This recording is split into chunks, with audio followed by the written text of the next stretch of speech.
Hey guys, I know there's a couple of you out there. I see a little couple eyes popping up. So Kerry Anne King here. We're still a couple minutes early and Nicole isn't here yet, but I want to make sure everything is working. So if you're out there and you can see and hear me okay, if you would let me know, first of all, that would be really awesome and helpful. So say hi, say I can see you, I can hear you, just so we know that everything is working okay. Nicole should be here in a minute because technology is going to go brilliantly today, right? No problem. And hopefully you found us. If you're here, the other thing you could do is pop over to the event page and see if anybody's over there waiting. Because the last time we did one of these chats, we had some people stuck over there who didn't know to come to the page, which was really tragic. Let me see. Tracy Work says, looking forward to the chat. Carla's here. Great. I need to move my screen a little bit so I can see all you guys' comments. Hi, Carla. Yay, you're here. Hi, Tracy. So yeah, I'm looking forward to this too. It's so much fun to get to bring another author on board and talk to you guys. And books, you know, new books for both of us, which is super, super awesome. So just waiting, Nicole should be here in just a few minutes and we'll make sure that everything is working. But until then, I'm gonna ask people, hey, as you come on, Nicole's book, I wish I have it on a Kindle. I don't have the physical copy and I hate that because then I don't get to show you one. But Second Chance Supper Club, it's all about food, awesome food, made me hungry on every page. So, sorry, just looking at something real quick. While you're waiting, tell me what is your favorite summer food? And, you know, whether you're a foodie or if you're a like mac and cheese, buy it at the deli kind of person. And let's see, got Rebecca's here. Cool. Hi, Rebecca. Come on in. We're just waiting for Nicole and for, yay, there you are. So I'm going to put us on gallery view. Can you hear me, Nicole? Hi. Hi. Is it working? You could be a little tiny bit louder. We are live, just so you know. So no, you know, no last minute nose wiping or any of those random things I'm likely to do. Okay, let me just check my audio here. That's better already. I just get closer to the computer. There you go. Up close and personal. Hi, this is so fun. Yeah, and the technology is all working. That also makes me so happy. So we had a little trouble this morning already with, I had, I think, 3 messages from people who had the time confused. So I hope everybody gets that all straightened out. I tried to be really clear about that, but it just doesn't always work out that way. So Nicole, while everybody's coming on, I asked them, because your book is so about food, it is such a foodie book, I asked everybody to tell us what their favorite summer food is. Good. Whether it's a foodie kind of a recipe or whether it's, you know, go to the deli and buy stuff. Okay. So we have let me see. Carla says fresh tomatoes. Oh, Carla, right from the garden. Oh my God. With like me, just on fresh bed with mayonnaise and salt and pepper. That's awesome. Carla, do you grow those? Yeah, let us know if you grow your own. I go to the farmer's market. We have this garden that's just crazy this year. We do hay bale gardening. So It's insane. Like you get bales in your garden and you fertilize them for like 10 days and they start to decompose. Like you have to water them a lot because they'll actually like light on fire.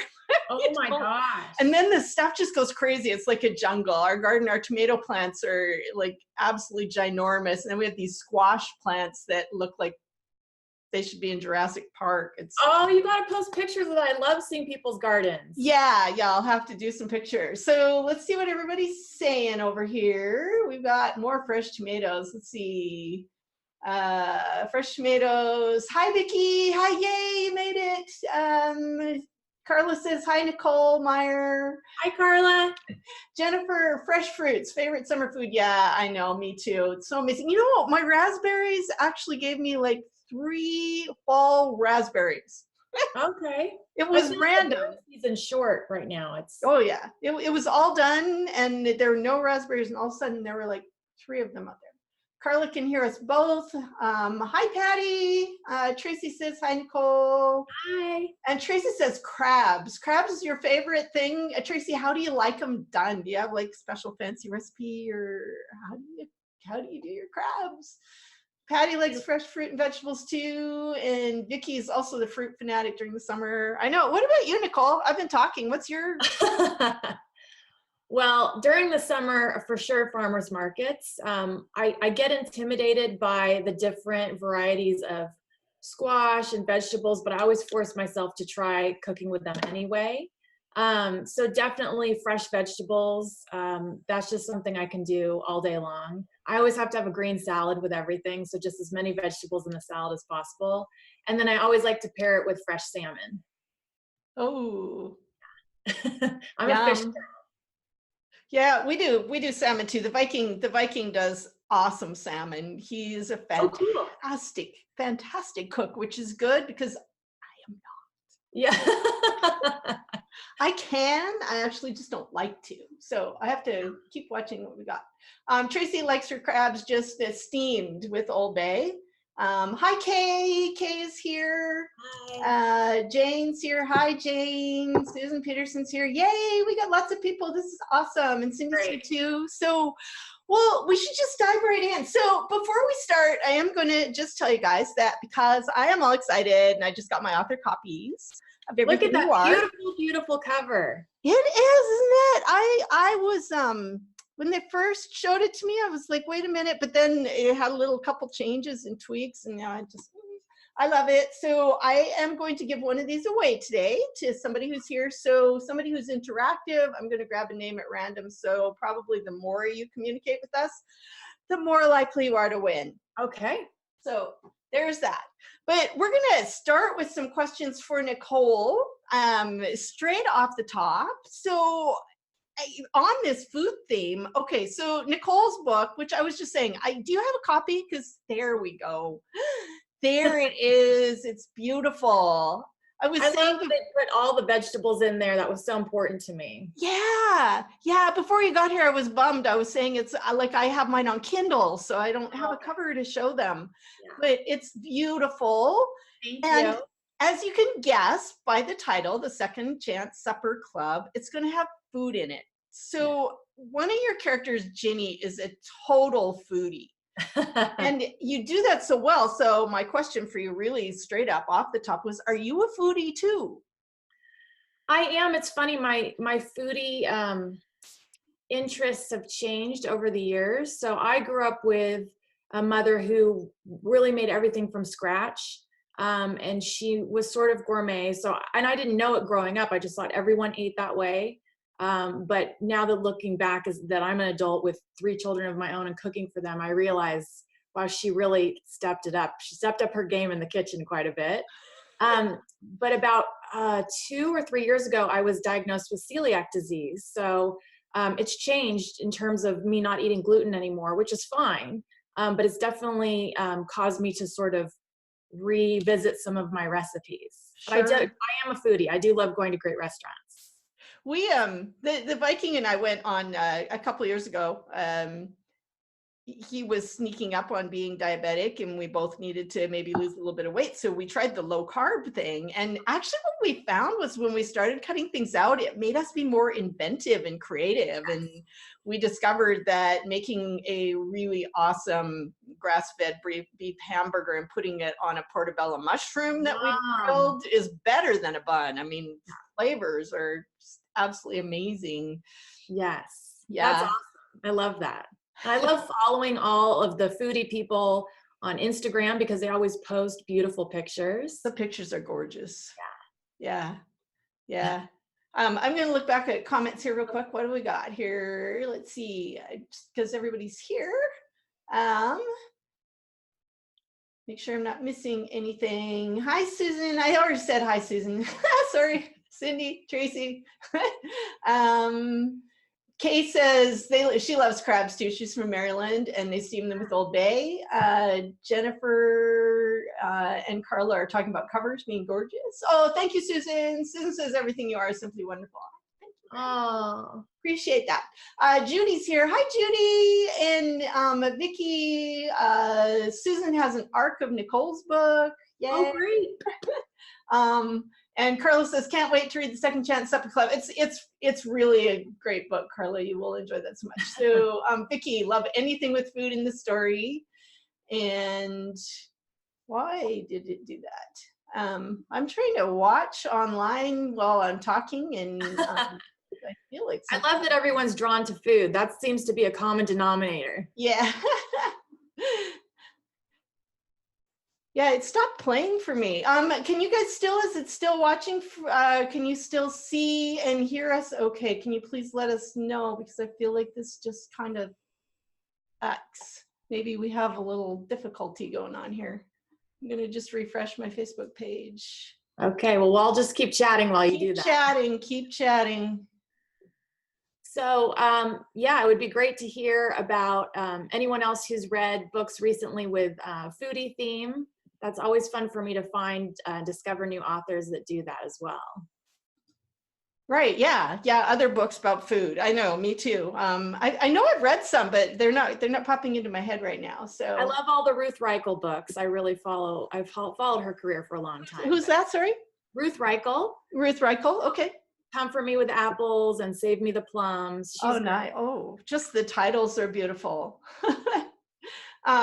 Tracy says I need more ideas for how to prepare veggies. You know, Tracy, we found so many amazing recipes just by going to low carb sites, because they're like the keto diet and all of that. They have these amazing vegetable recipes that are absolutely fantastic. Beth's here. She says she can see and hear us. Yeah, it's really weird. I have two screens going. So I have the one that we're talking on, and then I have the Facebook Live actually open so I can see your comments. And it just kept stopping. And I was like, are we still on? But it seems like it's okay. I see someone named Tracy said I lost you. Yeah, and then she came back on. Well, she said she lost us, but several people since then have said we're good. And then she said it's on her end. Tracy's back. Okay. Okay. Hi, Tracy. So we're good. So Second Chance Supper Club. So where did you get the idea from? I'm always really interested in that, where the idea for the Second Chance Supper Club came from for you. So it's a great question. We have a film festival, indie film festival in where the town I live is called Bend, Oregon. It's right in the middle of the state. And there is an indie film festival every October, which is absolutely amazing. We get the best films. Right. And there was a film that featured there called 42 Grams. It's a documentary about underground dining. And I don't know if anyone's familiar with underground dining, but I certainly wasn't. Yeah, maybe explain what that is, because if they haven't read the book yet, they won't know what the underground, and that sounds so fun to me. I would go so fast. And the more people that I mention it to, I was actually just on vacation and I mentioned it at a party, and people came up across the room and said, I've been to an underground dining spot, or I've been to a speakeasy. So what it is usually, not all the time, but usually like a Michelin star chef level professional will decide to either do a part-time job or just leave his or her job completely and start a speakeasy. It's almost like pop-up dining, but it's in a secret location. Oh, how fun. So they can be in a wine cellar or an apartment or the back room of a real restaurant. And it's by word of mouth only. There's no advertising. And it's sort of high-end dining with a twist, but it's all under this guise of underground dining, which you have to know someone to get in. Ooh, so there's that whole exclusive thing. Like, unless you know the right people, then you can't go. Ooh, that's just an extra layer of fun right there.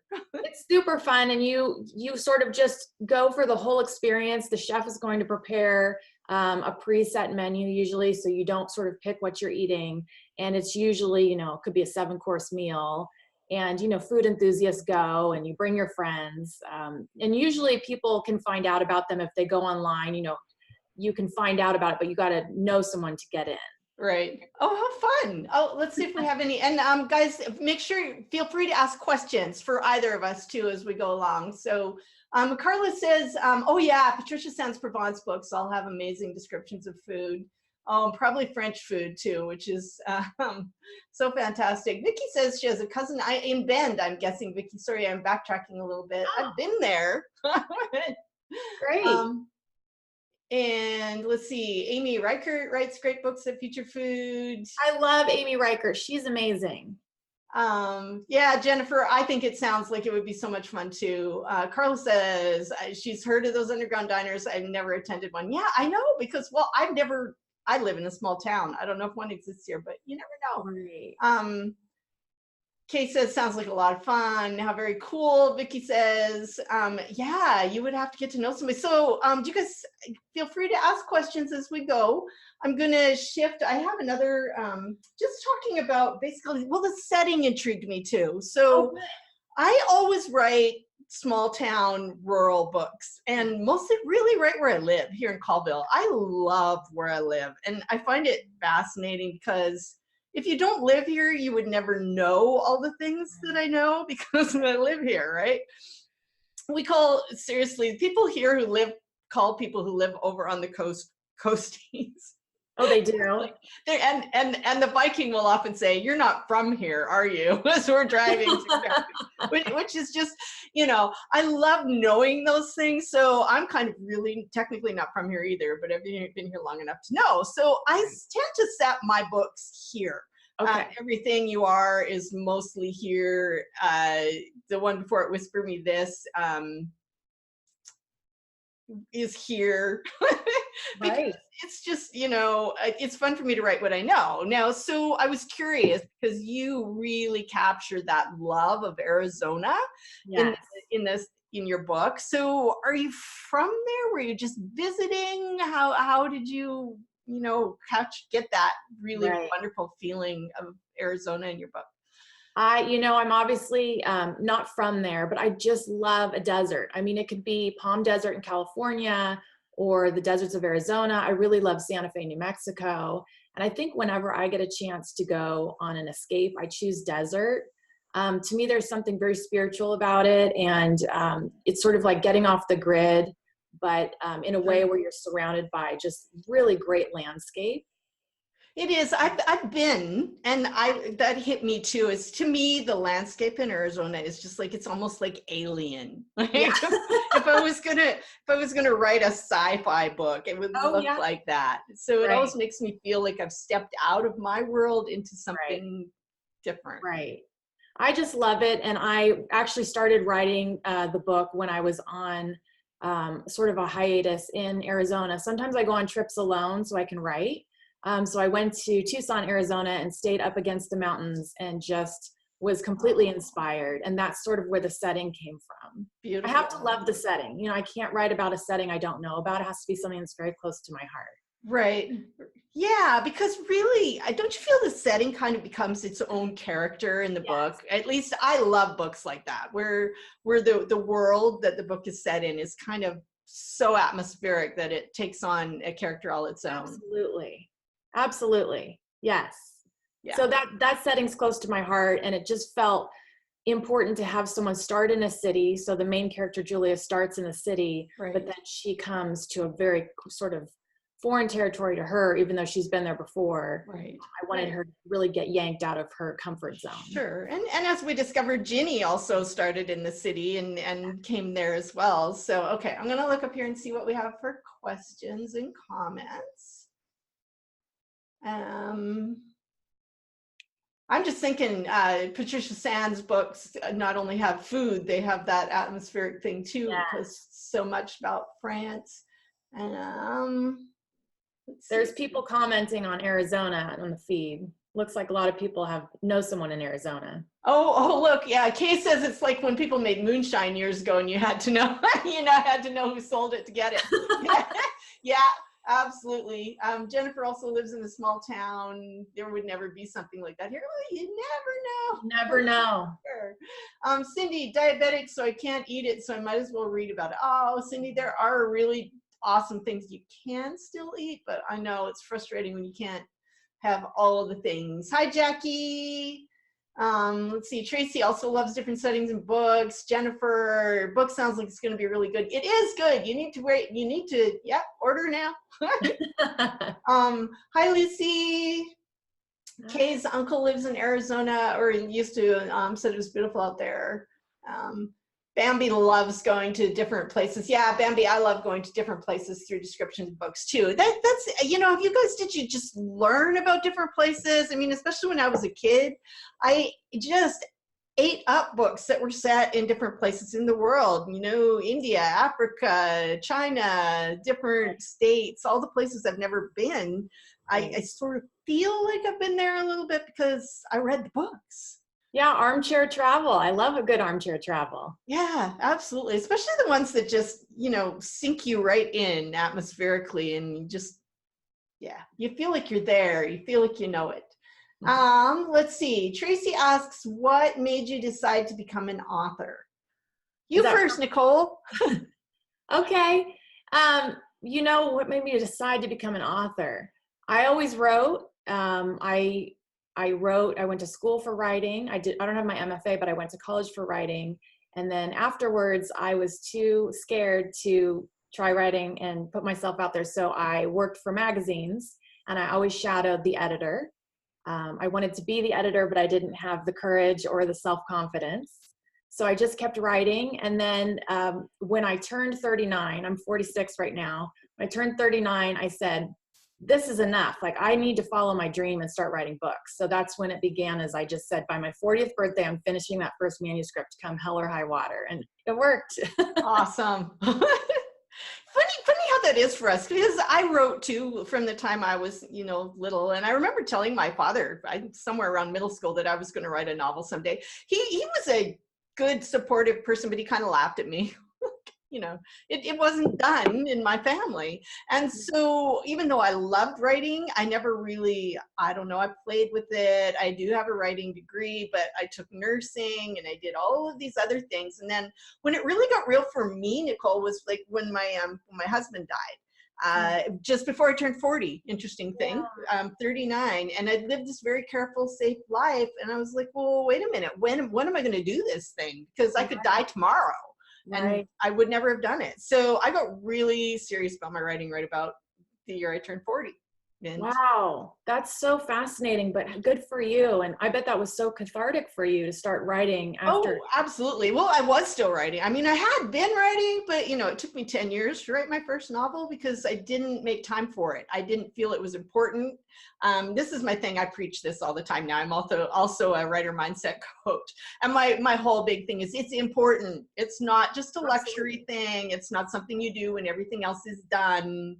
If you're called to write or do any creative thing, you have to do that thing. It's absolutely like Ginny in your book, who's this brilliant chef. She has to do that, or she's going to not be happy or well, or right.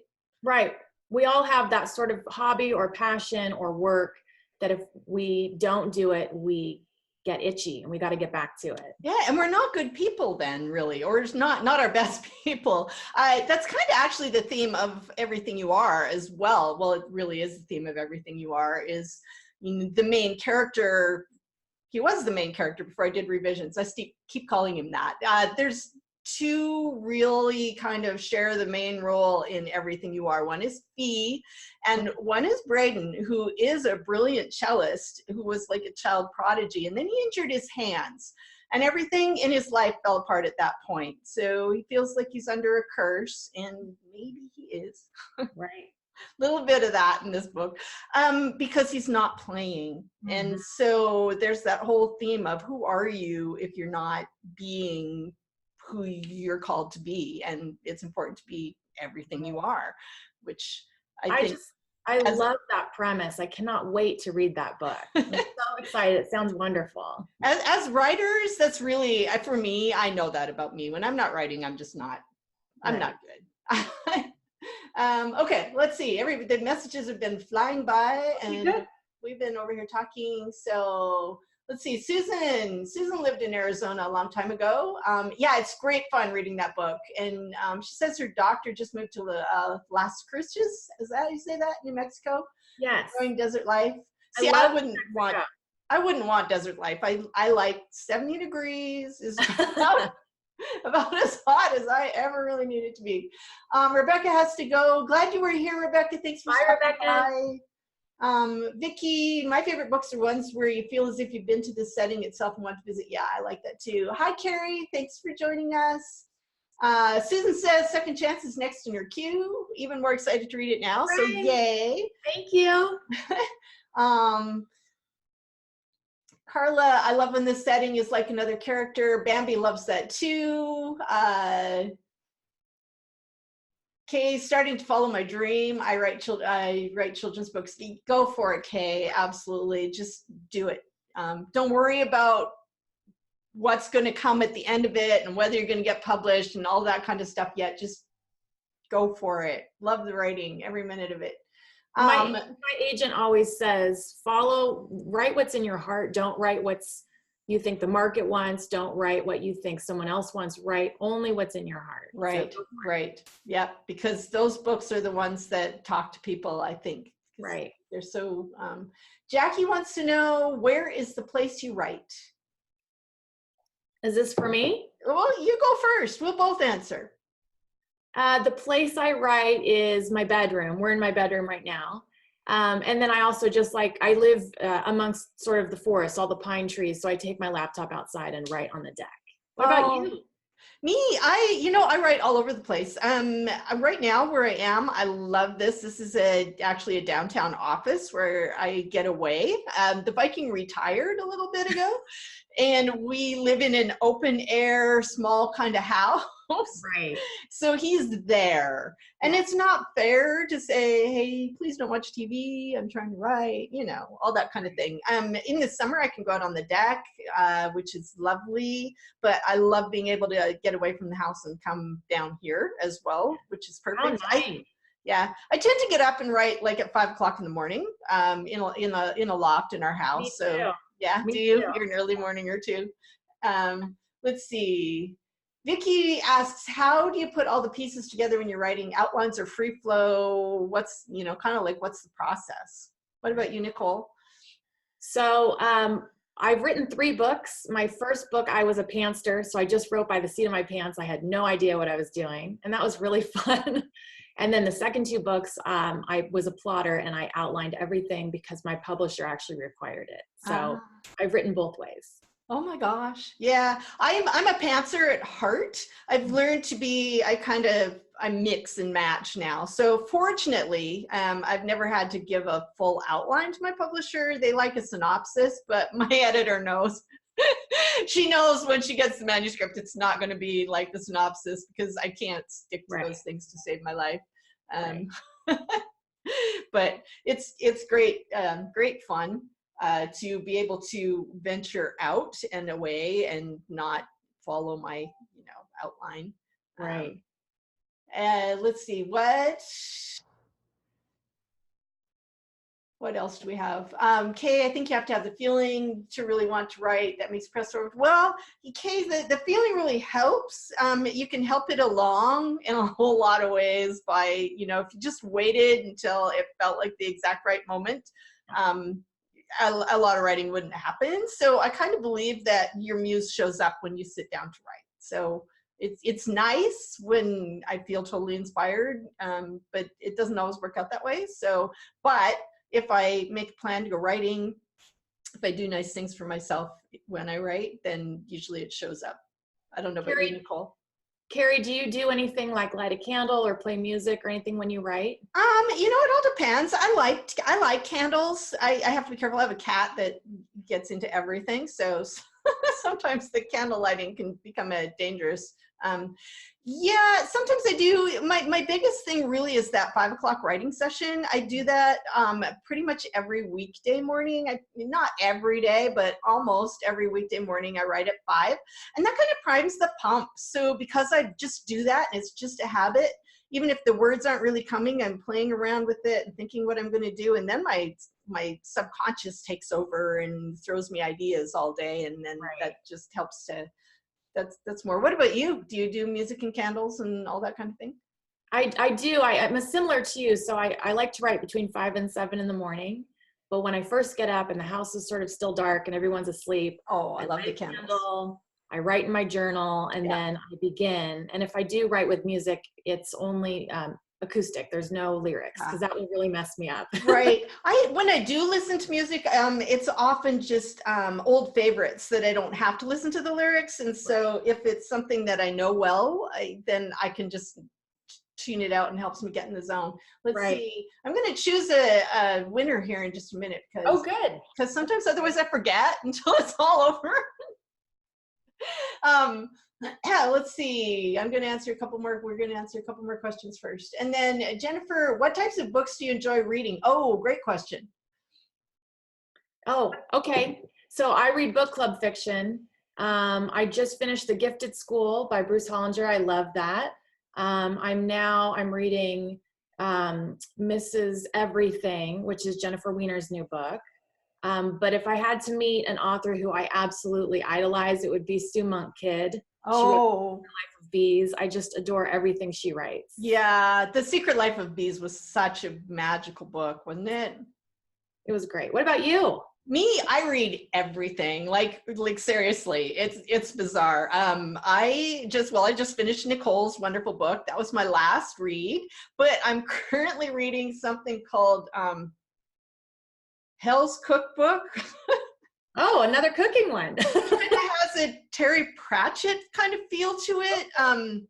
I had the author, oh, what's his name? Matt. I can't think of his last name. I want to give him a little plug here and I can't think of his last name. Anyway, Matt, I met him at RWA. This is the guy who writes romance. He writes straight up romance. He writes suspense, like military suspense romance. He also writes fantasy and sci-fi, like everything under any. So anyway, this book is it's really weird and I just absolutely love it.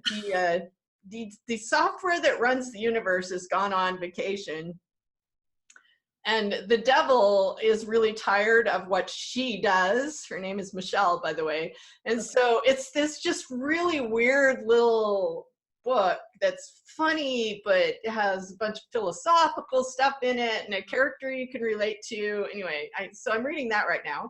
I absolutely adore thrillers. Jack Reacher, every time there's a new Jack Reacher, I just eat those up.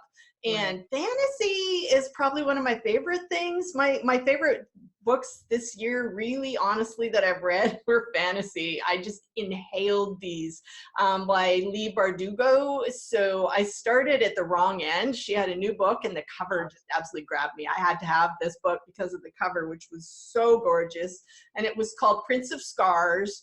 And then I went backwards and read Six of Crows. And anyway, if you like fantasy and you haven't read those, absolutely amazing. So yeah, I read widely all across the board, all genres, which is why I end up writing all the genres too. So I'm writing book club fiction as Kerry Anne King, and I love what I write, and I love actually, oh god, all the other books. There's so many that I just love, the book club fiction ones. Anyway, I'm not going to get into that rabbit hole right now. But as Carrie Schaefer, I also write fantasy and paranormal thrillers, and I've actually gone back and I'm revising. I have this trilogy that I wrote that are novellas back a few years back, and I'm revising those right now. I'm going to put them back out, and then I'm going to do a novel in that world, I think. Wow, cool. Very cool, Carrie. Oh, and for those of you who do know me as Carrie Schaefer and you liked my Dead Before Dying book, that is coming out in audio. It's in the works right now. So that's great. Really fun. So fun things. Moving on. Let's see. Where are we? What?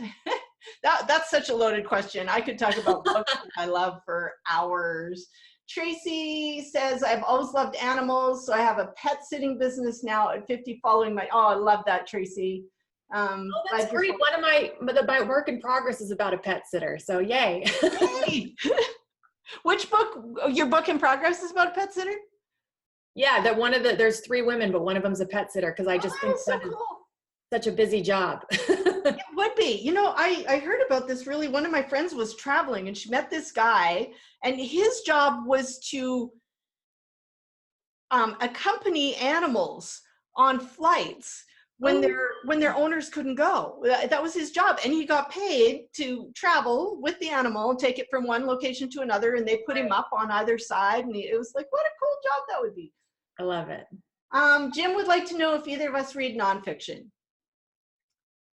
Go ahead. Kinda. Not so much. I just love novels. That's always been my thing. What about you, Nicole? Yeah, I'm sort of the same way. If I read nonfiction, it's usually my book club has chosen it. There's one that we have chosen for this month, which is nonfiction, and it's about a young girl. She looks to be about millennial age. She's just left North Korea, and I can't remember the name, but I can't wait to start that because it looks really exciting, someone who's escaped from North Korea. But usually I'm fiction all the way. Yeah, yeah. Me too. I'm reading. What am I reading? I've read. It's interesting because I do a podcast, so I've had a couple things come across my desk that I've read that I wouldn't have, and I'm really glad because it's opening my horizons. So I have this book right now that I just read something called The Beautiful Question, Art of the Beautiful Question. It's sitting right over the Book of Beautiful Questions, which is really, it got some great stuff on creativity in it. And I read this beautiful memoir called Hummingbird in Underworld, which is about a woman who taught writing and drama in a men's prison system. Which that would be interesting. It's very interesting. I'm picking my winner before I forget, and it's gonna be Tracy Wyrick. You are popping up all over the place, so you win a copy of Everything You Are. So message me your mailing stuff before you go, okay? And guys, before I forget, if you want another chance to win a book, make sure you're on my mailing list because I'm doing a thing Sunday morning that's just for people on my mailing list, and I'm giving away another book there. So moving on. Jennifer, what do you all do if you ever get writer's block? That's a really good one. What about you, Nicole?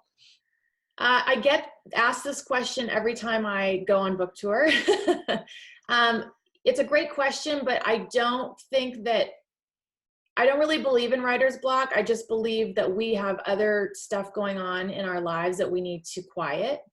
I believe that if you put your butt in the chair, something will come. It might not be pretty and it might be edited out later, but something will come. Whether you write music or write poetry or fiction, something will come. But we have so much noise in our head these days, and most of it's from technology, that I really believe that it's more about quieting your mind and just focusing rather than being blocked.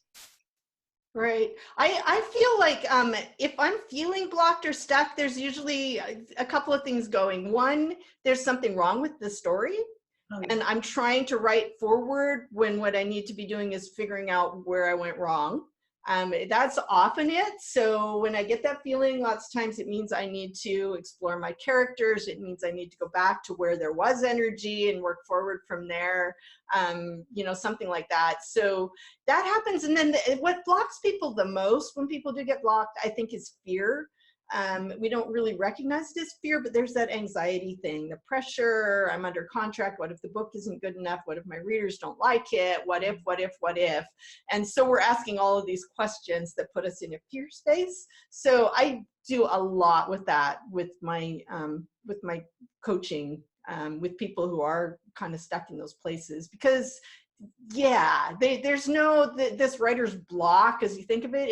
It just means something is in the way, and if you ignore it, it's not going to just go away. You need to do stuff. So like Nicole said, I'll sit down, I'll play with my characters, have my character write something, be still showing up. You don't get to just go take a holiday because the book isn't working. And sometimes I have my characters just write a letter. Right. Yeah, or journal, or change the tense, or whatever. It means something's not working, and so kind of playing around and figuring out, well, then if this isn't working, what will? Right. Let's see. Cindy would like to know what we do for fun. What do you do for fun, Kerry? What do I do for fun? Oh my God, I write. Books. I don't know. I like to do yoga. I don't know. Do you call that fun? I love to sit in the hot tub. Sometimes I watch funny TV with the Viking. I never watch TV by myself, but he likes to watch TV. So we laugh and watch stuff. I love going to writer conferences and hanging out with writer friends. That is so much fun. I don't know. Those are big things for me. What about you? Well, before I answer that, that's a great segue because Carrie and I will both be at the Pacific Northwest Writers Yeah, Conference in 2 weeks. we will, which will be awesome. That'll be really fun. Okay, fun for me. Gosh, I love to go out to restaurants. We live in Oregon, so I just am a big hiker. I love to go walking in the woods with the dog. And I've got 3 kids, so we always like to pick movies at the theater. I'm still a theater girl. I love going to the movie theater and getting candy. I eat a lot of like M&Ms and sit down and watch a good movie. So that kind of stuff is really fun. Yeah. Yeah, I like those things too. That all sounds. Oh, and music. I love music. So that's something that Viking and I share. So if there's a good concert, or lots of times in our little town, they get really good free music going on, and then we'll go out and do that, which is always really fun. Let's see. Susan would like to know if there are any authors who have inspired our writing. Oh, so many. So many, right? There's so many good authors out there right now. And gosh, I couldn't even name them all. But still, I would always go back to Sue Monk Kidd. I always read above my pay grade. So I read authors that I aspire to. Yeah. Sue Monk Kidd is my favorite. Don't you find that's one of the best things you can do for your writing is to like seriously be reading people that are, better. Yeah. Yeah. And then that just helps you, I think our writing changes by, I don't know, going back for me, like my earliest idols, J.R.R. Tolkien, absolutely Tolkien, Madeleine L'Engle. I absolutely love those people. Sue Monk Kidd is definitely on there. Right. Yeah.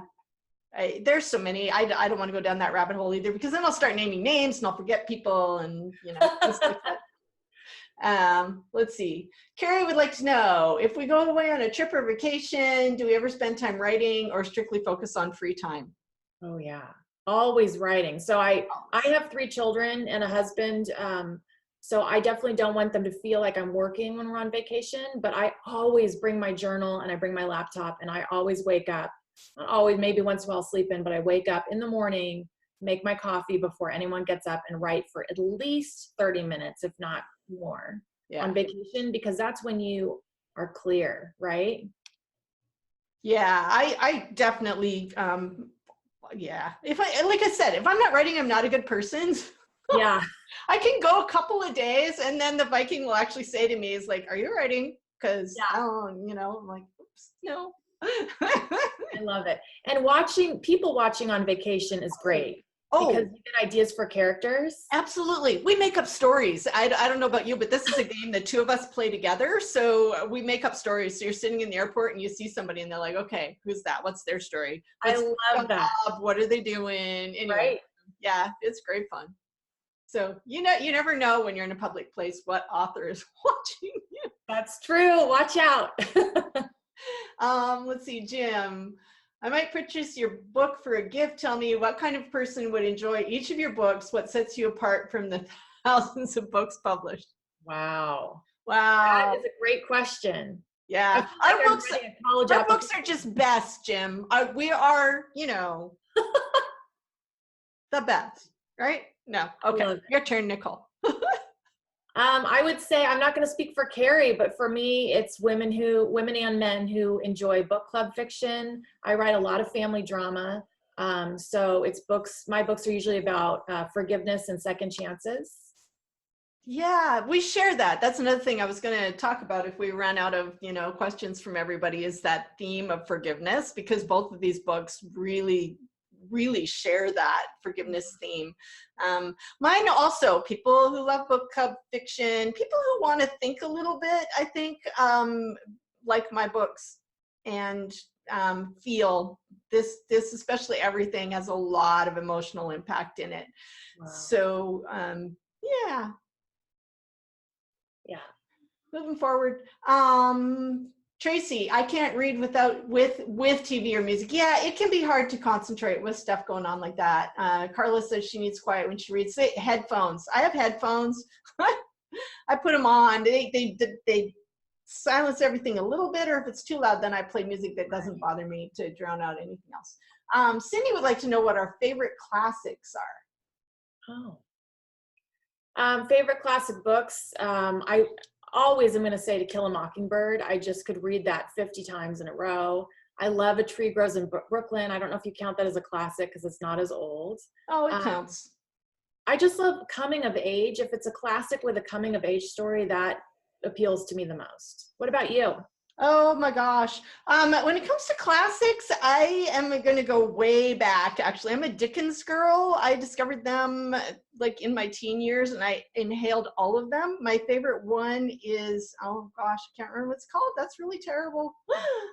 That's tragic. I'm shocked and appalled. It'll My brain come is to doing you. one of those things. So anyway, there is one of the Dickens books that's like one of my favorites. I love Jane Eyre. I have read that book so many times. I've read it in French. I have a French edition. Absolutely adore it. The Lord of the Rings. Again, I've read those books over and over repeatedly, more than once. I used to read them every year, honestly, but I've gotten so busy reading things that I don't get there all the time. Again, across genres. So those are some of my favorite classics. There's more. I again could go on for hours. Hey Tracy, I would love to read and review Carrie's book. Now I don't know if you said that after I said you won or before, but I picked you before I saw that. Let's see, Vicky, The Secret Life of Bees is one of my all-time favorite. Yeah, I absolutely adore that book. Yeah. Jim, what is RW? Oh, Romance Writers of America, Jim. It's a I don't usually go to the romance writers because my books have like an undercurrent of romance, but they're not straight up. I actually went because my agent was going to be there and suggested that I come this year. And then she actually was unable to go, but it was fantastic. I met some really wonderful people. Bambi says, you two are so fun in this live feed. What a lot of fun this is. Yay, good, because I'm having fun. That's so nice. It makes it fun because you guys are there asking questions. Allison Ragsdale, who is one of our Lake Union buddies. Looking forward to reading both of your books. Let's see, Vicky says, oh, Vicky just answered Romance Writers of America. Blaze, hi, sorry you're late too, but I'm glad you made it. Tracy says she loves true crime. I don't get into true crime that much. I love thrillers, but the true crime, I don't know. It's back to that sort of nonfiction thing again for me. I like a true crime podcast. Does that count? It helps to shape like anything that I write that has a little police component, then I love to try and get it right. Kay says she's having fun too. Good. I'm glad you guys are. Tracy loves nonfiction. Tracy will love everything. Jim, I feel guilty taking the time to read when I feel I should be writing. You know, I used to feel that way, and here's what I came to. I think it was actually Stephen King said, if you're a writer, you must read. Mm-hmm. And I honestly believe that. I didn't for a while, and it wasn't good. My well was getting dry, and I started making sure that I read things just for pleasure. Right. So you can, as a professional author, you can get really busy reading things that you're asked to read, writing blurbs for people, reviewing books that your friends are writing, all that kind of thing. But I make sure these days that I have time to just read stuff that I absolutely love. What about you, Nicole? Yeah, I completely agree that reading is my education. But what I love to do is I have a dog that requires a long walk every day. So I listen to Audible books while I walk the dog because I can't be writing while I'm walking. Right. And I'm reading right now, The Little French Bistro, which I love. And she writes such beautiful language that I will actually listen to books on Audible and then sometimes take my phone out and say, oh, I love that word. And I'll write down a word that just makes me feel good. And so by the end of the walk, sometimes I have a long list of words just from language that I'm listening to that reminds me to expand my language. When Right. I love that. And I find that when I'm reading, I pick up vocabulary and ideas about how to do something. So I'm not doing it the same every time. I think it's important to read. Let's see. Jim is asking who's doing our audio. Jim, for both of us, because we're with Lake Union, I'll just answer that. It's done by our publisher, so it's done through Brilliance. And I have a new person doing my audio this time. I have had a fantastic Terry, gosh, I'm forgetting names all over the place. Can't remember her last name. She's probably here. I'm sorry, Terry. Terry did audio for my first 3 books. This one, because there's such a strong male point of view in this book, I actually asked for a male narrator, and I just got my copies last night and listened to the first disc. Absolutely love it. It works, makes me happy. But yeah, so we don't really get too much of a say in that. It's just done through the publisher. Let's see. Tracy says, "Pet, can't wait for it. Pet sitting is very busy." Yeah, that'll be a really nice book component, I think. Carla says, same. That's about the fiction, nonfiction. Usually my book club reads 1 nonfiction book each season.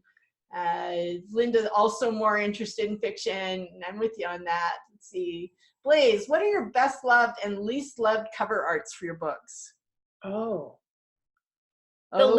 least loved for me is the very first draft where it's just not ready yet, and they just send a quick, what do you think of this concept? And for me, I don't visualize things very well. I need to actually see it. So for me, that scares me, because I think, are you going to add anything else? And they know they will. It's just a rough concept, but for me, I have a hard time seeing the end product in my mind. So right. My favorite is the very first rough draft. Do you have one cover out of your 3 books that is your least favorite?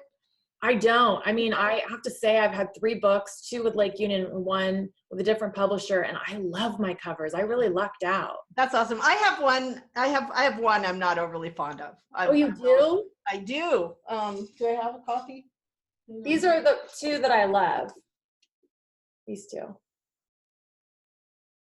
Yeah, I think I do. I have one right here. So this is my least favorite one. But the colors are pretty. The colors are pretty, but here's the problem. I honestly put this, when I posted this cover on Facebook, you know how Facebook advertises things to you that it thinks you're going to like based on what you put up there? It showed me an advertisement for The Sound of Music. So it's like, those look like the curtains that they all wore when they were running through the grass. I would not think that, but that is hilarious. So we actually called it the Headless Running Woman running through a field for no particular reason. It's like, anyway. Your new cover is so beautiful. I just love it. I love it too. And I loved my last cover also, really. Those are my 2 favorites. I can't choose between those 2. I love Everything You Are and Whisper Me This. I think they're both gorgeous. Let's see. Moving on. Tracy, if you need any ideas for your book that has about pet sitting, reach out to her. She'd love to help. So good. Maybe I will. You have an input person. Blaze would like to know, Nicole, if your kids want to write. Oh, that's a great question. People always ask me if they read, but no one asks me if they write. I have 3 children. I have 2 that are twins or seniors in high school, and they don't read, and it breaks my heart. And then I have a 12-year-old boy who reads better than I do. He will sit there for 3 hours at a time and read books thicker than I read, and he's voracious about it. And so I think he might be my writer. That's awesome. That's fantastic. So guys, we have a whole bunch more comments and about 10 minutes. So maybe stop with any more, because we want to make sure that we get to all your questions. So let's see. Do we get weepy when we write the emotional bits? I don't know. Do you, Nicole? No, I'm not a crier. Me not usually. No. Sometimes I feel it a bit, but not. I know I've heard some writers say that they just cry when they're writing the scenes. I don't usually, because I have an idea what I'm gonna do to next. Right. Susan says she cried a lot reading my new book. Yeah, I know. I'm sorry, Susan. Susan messaged me when she was reading everything. I'm crying. I love making people cry. It makes me happy. I know, isn't it? It's so empowering. The first time that happened for me, I had written a poem, and somebody read this poem, and it made them cry, and I was like, ooh, I could do that again. Yeah. Let's see. Patty's listening while she's reorganizing, which is great. Let's see. Do we have a favorite word or words? Oh. Favorite word. You know what's so funny? The opposite of that is I try not to overuse words. So if I do have a favorite, I'm nervous about, regurgitating in my next book the same language. So I'm always, like I said earlier, I'm always writing down words that I love, because I want to sort of expand my language. So no, I don't think I have a favorite. Okay, so what was your word that you used all the time in the supper club? Do you remember? I know it's a ways back, but you guys, when you're writing, it's like every novel, there's some pet word or phrase that you just use like a gazillion times. You go back after to do edits and you're like, what was going on in my world that I was using Right. that? If I have one more person shrug, then I just want to kill myself. Why are they shrugging? Why can't they do something else? Yeah. What about you? I'm trying to remember. Yeah, I put it out of my head, but it's so funny because every book though, there's something, and sometimes it's such a strange word that I've, like amorphous or something that you would not expect, and it's just everywhere. Right. Like, what? Yeah. But yeah, because I adore words. It's that thing you say about making the lists of them. That reminds me of, I loved A.S. Byatt's book, Possession. That's another of my favorite books. I haven't read it in a while, but I adore that book. And there is a character in that book. He's a graduate student. He's a poet, but he's not writing anything really creative because the graduate school kind of sucks that out of you. And at the end of the book, it begins, he's starting to make lists of words that he loves. And it's this, he's starting to feel the language again. And it's such a beautiful thing. I totally related to that. Let's see. Carla says you make us cry though. Carla said your kids must be so proud of you. I'm not sure which one of us you're talking to, but I hope it's both of us. Nicole, how do your kids feel about your writing? How old are yours? So I have twins that are seniors in high school, and then I have a 12-year-old. Great. It's funny because we just went on a beach trip with the high school girls and all their friends and the moms. And one of their peers, another 17-year-old at the table said, I brought your book on my vacation. And I think my girls kind of roll their eyes because their friends are reading my books, but they don't really want to read my books. So no, that's my kids are really proud of me. It's very touching actually. They're grown up now, which makes a bit of a difference. So they're adults, but they're very proud of mama, and that makes me happy. So it's very cool. So anything else, Nicole, we need to tell them? Do you want to tell them what your website is? We want to invite people to go to our websites and our Facebook pages, and Sure. Yeah.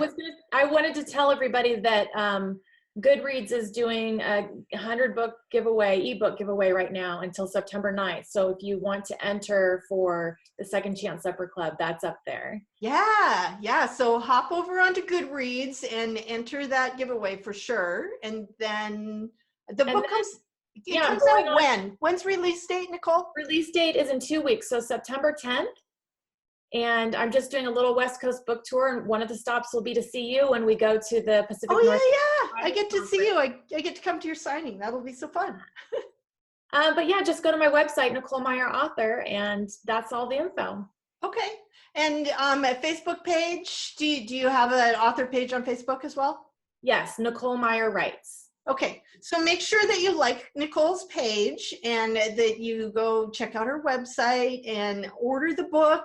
Make sure you have it in pre-order so it pops, in right as soon as it comes out. And everything you are is coming out. It's a little bit of time yet, October 1st for that one, but it's available for pre-order. And you're already on my page.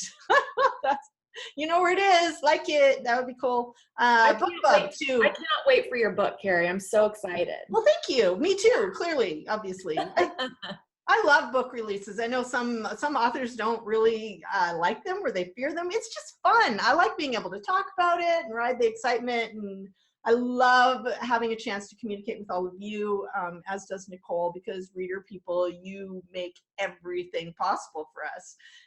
It would not be nearly so much fun. I would still write, but it would not be nearly so much fun if we didn't have people reading. So, Kerry, do you ever Skype with book clubs? I want to. I haven't got into that, but I'm totally open and willing to do that. So if anybody has a book club that wants, to have me come over and do that, would love to. Absolutely. What about you, Nicole? I do. Book clubs are kind of my bread and butter. I love doing book clubs. I visit them. I do Skype. It's the most fun because readers are so engaged. I just love it. Yeah, absolutely. I think it would be a kick. So totally open to that. I'm a small town here, so not really a lot of book clubs that are local for me. Right. So that would be totally super fun, though. I would love to do that. So let me see if we have any more comments. Blaze wants to know, is my son going to write more music for you? No, I don't think so, Blaze. Well, I mean, you never know about the future. Not for this one or the next one, but after that, one never knows. Yeah, if you don't know me and you don't know about Whisper Me This, my son actually wrote an original song to go with the Whisper Me This book, which you can find on my website at kerryanneking.com, and it really is beautiful. It does make me cry. Every time I listen to this song, it makes me cry. Yeah, Susan, thank you for being here. We had so much fun. Carla, I'm glad you enjoyed. We had a blast, and I'm going to do this again. I'm going to try and do an author-to-author chat once a month or so. So stay tuned, and I will be looking for, who my next little victim will be next month. So, thank you, Nicole, for coming. Thank you. This was fun. Bye, everybody. We love you. Have an awesome day. Thank you.